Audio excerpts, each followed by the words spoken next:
Hello, everyone, and welcome back to English Pod. We have an upper intermediate lesson for you today. My name is Marco. And my name is Catherine. So today we're talking about something that everyone who's ever lived away from home has felt before. Right, and that's the word we're going to preview today. The word is homesick. All right, so let's take a look at that in today's language preview. Vocabulary preview. All right, so homesick. If you feel homesick, or you are homesick. Well, yeah, you could say, I'm homesick right now, or are you feeling homesick? So it's a word that means I miss my home, I miss my family, I'm far away, or I haven't seen my family in a long time, and for some reason you just feel sad. Okay, so it's a feeling. You feel a little bit depressed, you feel sad because you're homesick. Right. Okay, so this is what's happening today in our dialogue, so let's listen to it for the first time.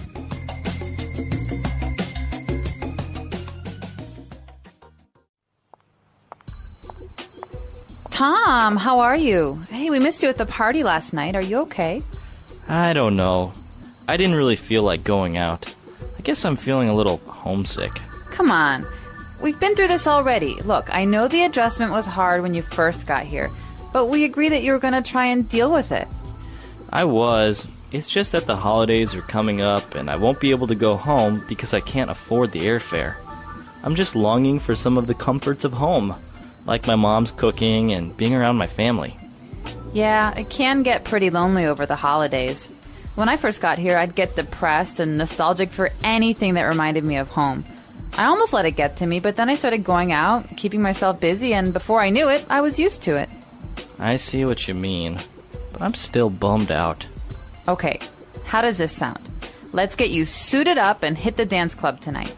I hear that an awesome DJ is playing, and there will be a lot of pretty single girls there. You know, I could really go for that. You don't mind being my wingman for tonight? Not at all. It'll be fun. It will be like a boys' night out. Well, kind of. Great! I must warn you though, whatever happens, don't let me go on a drinking binge. Trust me, it's not a pretty picture.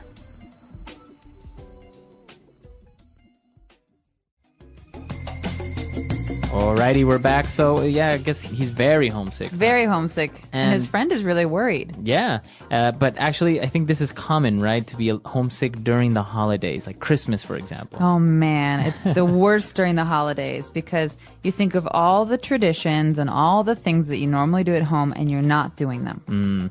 So this is something we're going to talk more about a little bit later on, but let's take a look at some of the language that was used in Language Takeaway. Language takeaway.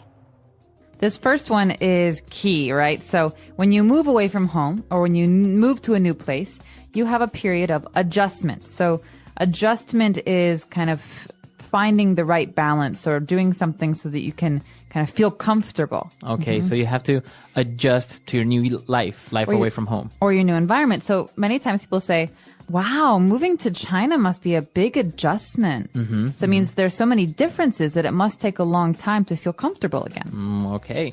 All right, so that's adjustment. What else do we have?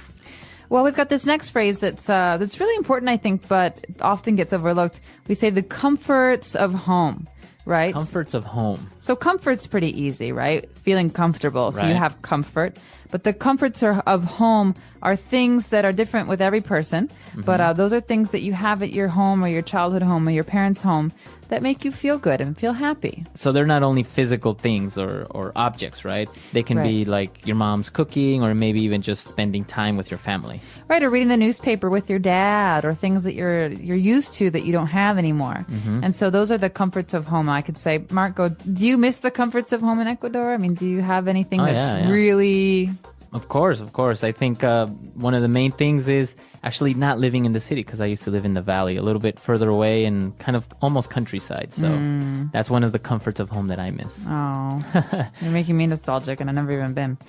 All right, well, this is our next word, actually. Right, nostalgic. Nostalgic. It's a feeling. I'm feeling nostalgic, or he's just really nostalgic. And so to be nostalgic is to kind of think about a time before or, think positively about something that you experienced before. So it's not usually a bad thing. It's never a bad thing. It's nostalgia is a good, warm, fond memory of something. Of something from your past. So you start thinking of something from your past that maybe brings nice, warm feelings. Maybe a little bit sad because you miss those times, but it's usually thinking about the past. Right. So I have nostalgia for my childhood. I loved, summers in Chicago when it was hot and the kids would play in the sprinkler and I had my dog and, it's a happy feeling. Mm-hmm. Right. So nostalgia would be the noun and nostalgic would be the adjective. Exactly. All right. And our last word for today on language takeaway is bummed out. Bummed out. Okay. I'm bummed out. We've got another feeling here, so we're all full of feelings today. Bummed out is a sad feeling. So to be bummed is kind of slang, and it means to be sad. Okay, or disappointed. Disappointed. So you come into the office, Marco, and you look a little tired, and I said, "Are you okay? Are you bummed out about something?" I can say, yeah, I lost my wallet last night, so I'm really bummed out. Oh. Or something like that. So yeah, you feel bummed out when something bad or sad happens to you. All right, so why don't we move on now to a couple of different phrases on Fluency Builder.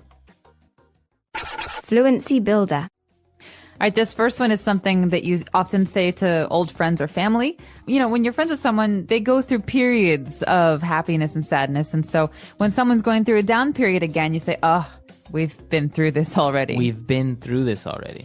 Or, when you're giving someone advice and they never take your advice, you say, listen, we've been through this already. You should know by now that and then, whatever the advice So is. this has happened before, or we have experienced this before, or we already solved this problem or situation. Right.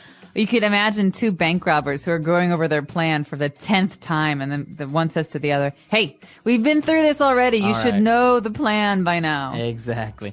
All right, so we've been through this already. They were talking about the adjustments and everything. And then what other phrase did they use?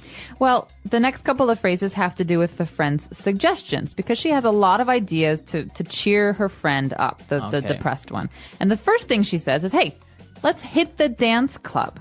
Okay, let's hit the dance club, or let's hit the dance floor tonight. All right, so hit in this case doesn't mean like hit. Right. It doesn't mean you're punching someone. It means to go to or to do. All right, so we can say, let's go to the dance club tonight. Let's hit the dance club. Exactly. It doesn't have to be a dance club, but let's hit that concert tonight. I really want to go there. Okay, so you can hit pretty much any place, right? Exactly. And this is a very kind of spoken language, so you wouldn't say this in your essays, but it's a good way to talk about plans with friends. All right. And our next word actually is kind of interesting because it's very colloquial, and it's a wingman. I can be your wingman tonight. So wingman, you have to think about wing meaning side, not like a bird's wing. So a wing means side, and a wingman is a guy who will go with you to a bar or a club to kind of help you find a date or a girl or someone to talk to. Okay, so this person, this wingman, usually keeps you company and helps you decide maybe what girl to talk to, or maybe even introduces you to someone. Right. At a club or at a restaurant or bar or whatever. And, the key is that people don't like to go alone to bars, right? Because you feel sad and then you look weird because you're all alone.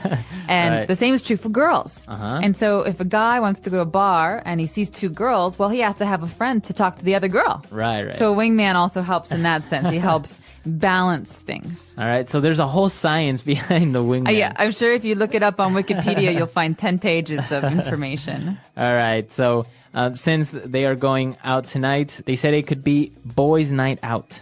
Okay, so this is another phrase you hear all the time, especially among young people. Boys' night out and girls' night out. And so, sometimes you spend a lot of time with your husband or your wife or your boyfriend or your girlfriend, and you just want to have some time with your friends. Right. And so you call this girls' night. For me, girls' night out, you just go out and you do girl things. Guys' night out, you do other things. Okay. And so in this case, girls only or guys only. Boys' night out is only guys. Exactly. And that's why this is funny, because it's the girl who says, hey, let's have boys' night out. And she's not really a boy.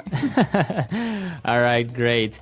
And, he agreed to go out and everything, but he warned her about him going on a drinking binge. Okay, now this is important. A lot of people who are depressed or sad, when they drink a lot. And so binge means to do something in excess, to do it too much. Okay, so a drinking binge would be drinking alcohol in excess, too much. Too much, so getting drunk right away. Okay. And it's not healthy, and we do not condone it. No. Right, exactly. Very good. So some very interesting phrases in this dialogue today. I think we should listen to it one more time, and we'll be right back.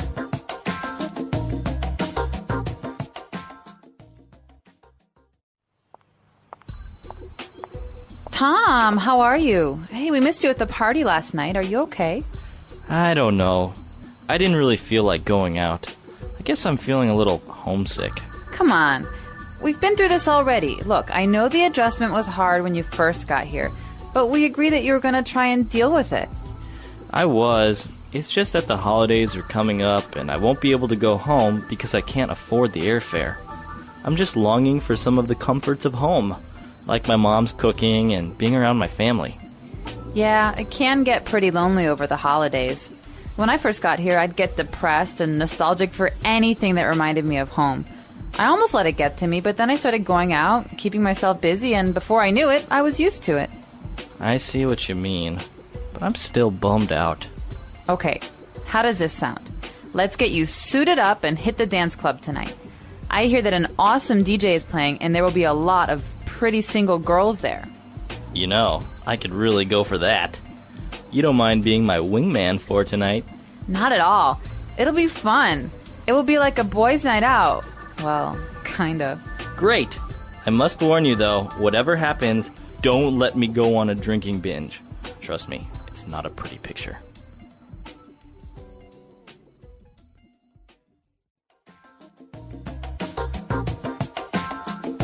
All right, we're back. So speaking of homesick and holidays, do you actually get very depressed or homesick during Christmas?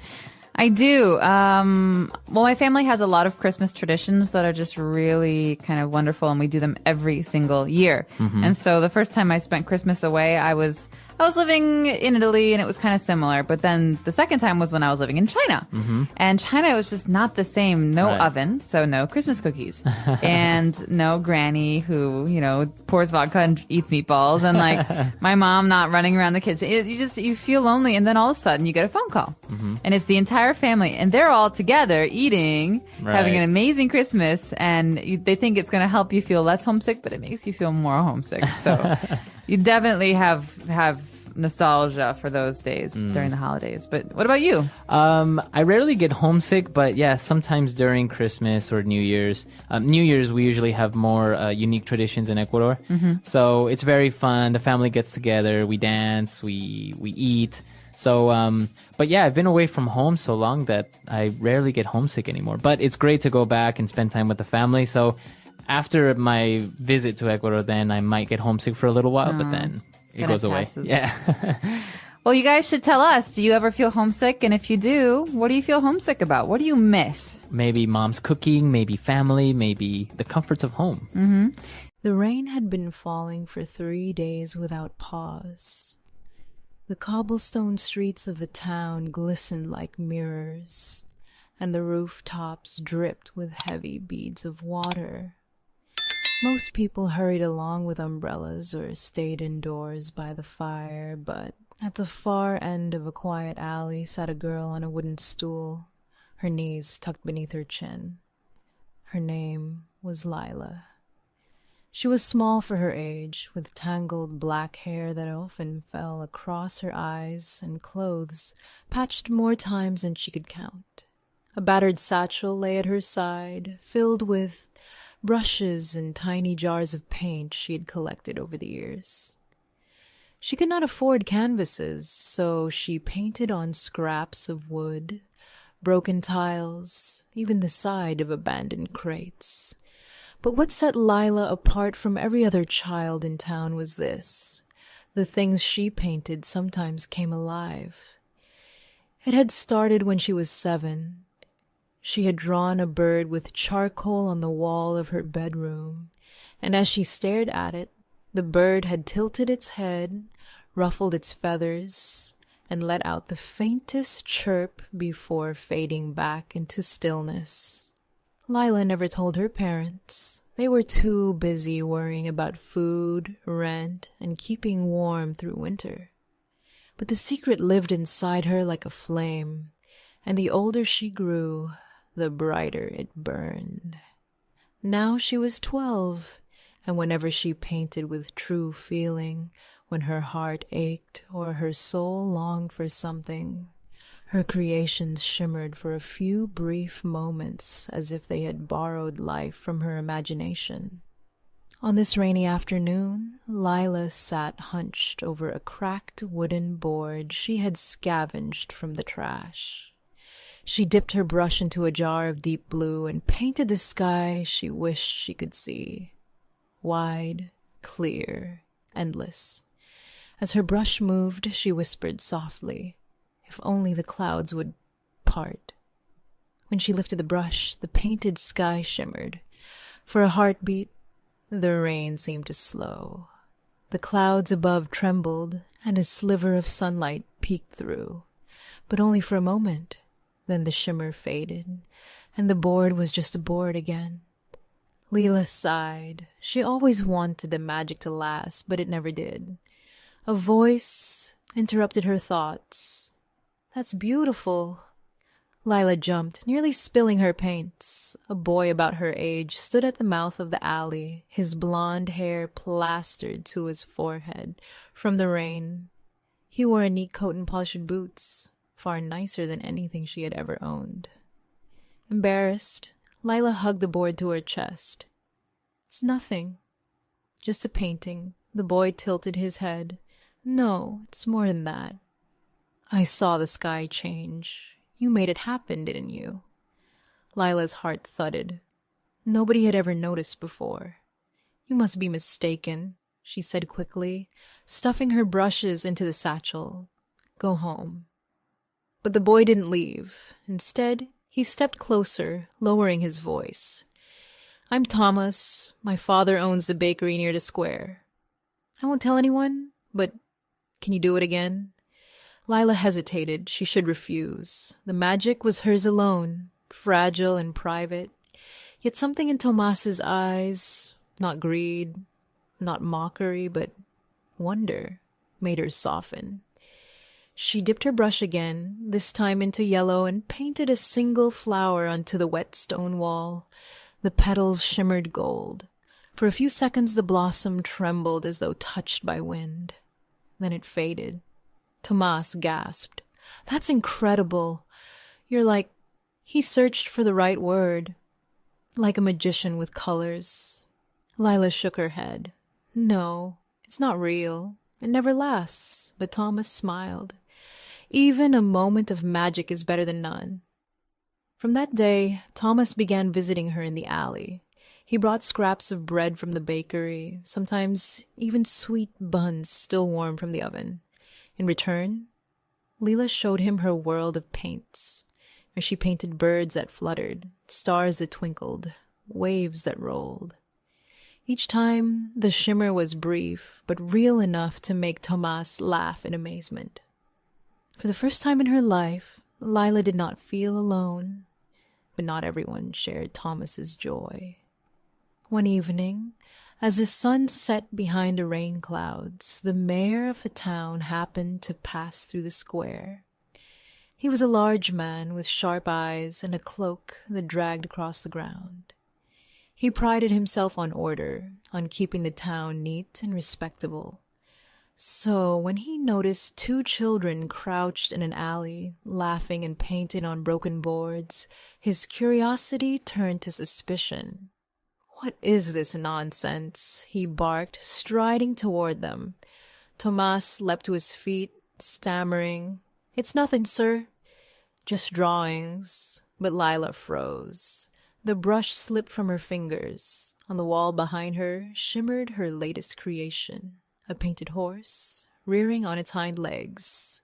The shimmer had not yet faded, and for one terrifying instant, the horse seemed alive.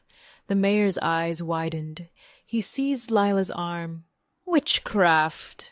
he growled. "Sorcery!" Lila's chest constricted. "No, it's just paint." But the mayor's grip tightened. "You will come with me." "This kind of trickery cannot be allowed in my town." Thomas tried to protest, but the mayor shoved him aside. Lila was dragged through the streets as people turned to stare.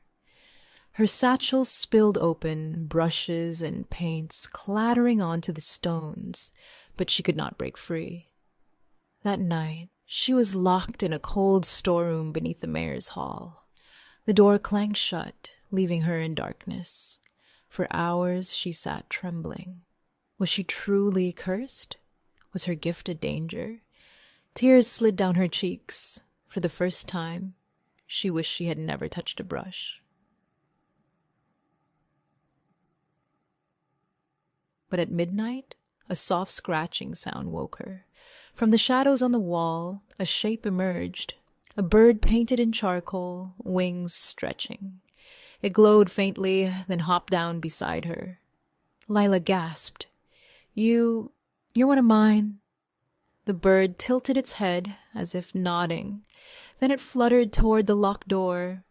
Hope sparked in Lila's chest. She grabbed a piece of wood lying in the corner, dipped her finger into the last smear of paint on her sleeve, and drew quickly. A key, golden and bright. She focused all her longing, all her desperation into the lines. The key shimmered, then dropped into her palm. Her hands shook as she slid it into the lock. With a soft click, the door opened. The painted bird flapped its wings once more, then faded into nothing. Lila stepped into the hallway, heart racing. She ran through the silent building out into the night. The rain had stopped at last, and the moon shone through tattered clouds. She ran straight to the bakery. Tomas was waiting, as though he had known she would come. His eyes widened when he saw her. You escaped. Lila held up the fading golden key. My painting saved me. Tomas looked at her with awe. Then your gift is not a curse. It's a miracle. But Lila shook her head. The mayor won't see it that way. He'll come for me again. I can't stay. Thomas clenched his fists. Then I'll go with you. She stared at him. You'd leave your home. Your family? His eyes softened. What is a home without wonder? Without dreams? For the first time in days, Lila smiled. They left the town before dawn, walking along the muddy road with only the moon to guide them. Days turned into weeks as they traveled from village to village. At first, people were wary of the strange girl with her paints. But when Lila painted their wishes, a lost lamb, a missing ring, a fading flower, and her creations flickered into life, their fear turned to gratitude. Word spread of the girl who painted dreams, yet the gift was not without cost. Each painting left her weaker, her hands trembling, her vision blurred. Sometimes she collapsed after giving too much of herself. Tomas carried her brushes, reminding her to rest, but Lila worried. One night, by the fire, she whispered, "What if one day the magic takes everything from me?" Tomas looked into her tired eyes. "Then I'll still be here. Because even if the paintings fade, you remain, and you are enough." His words filled her with warmth, deeper than any fire. Months later, they reached a great city where rumors of her gift had already arrived. Crowds gathered to see her work. Nobles begged for paintings, offering gold and jewels. But Lila noticed something strange. The more greed filled the requests, the weaker her magic became. The shimmer lasted only a breath, sometimes not at all.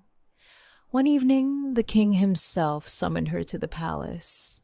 He sat on a throne of marble, surrounded by guards and courtiers. His eyes gleamed as he said, "Paint me a future where my kingdom never falls." Lila froze. I don't think I can." The king's smile darkened. "You will." She lifted her brush with trembling hands, but no matter how hard she tried, no image formed. Her heart was empty of such greed. The courtiers began to whisper.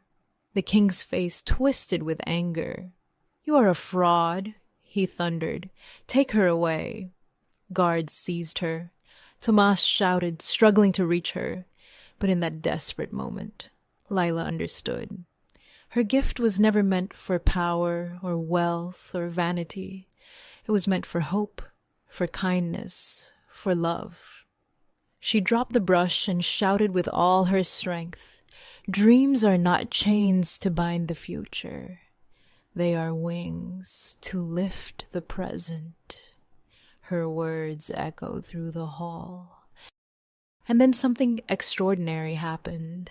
The walls of the palace shimmered. Paintings bloomed across the marble. Stars, rivers, forests, skies. They were not hers alone, but drawn from every dream she had ever sparked in others. Children she had helped, families she had comforted, strangers she had inspired. Their collective hope poured into the palace, filling it with light. The guards froze, their anger melting into awe. The courtiers wept. Even the king lowered his gaze, his pride crumbling before the flood of dreams. When the shimmer faded, Lila stood trembling but free. She turned to Thomas, who caught her in his arms. Together they left the palace. Years later, storytellers would speak of the girl who painted dreams. Some said she vanished into the stars. Others claimed she still wandered the world with her brushes, bringing hope wherever she went. But Thomas, who walked beside her all his life, knew the truth. Her magic was not in the paint, nor the brush, nor even the shimmering moments. It was in her heart, the courage to believe that even a fleeting dream could change the world. And though her paintings always faded, the hope they awakened never did.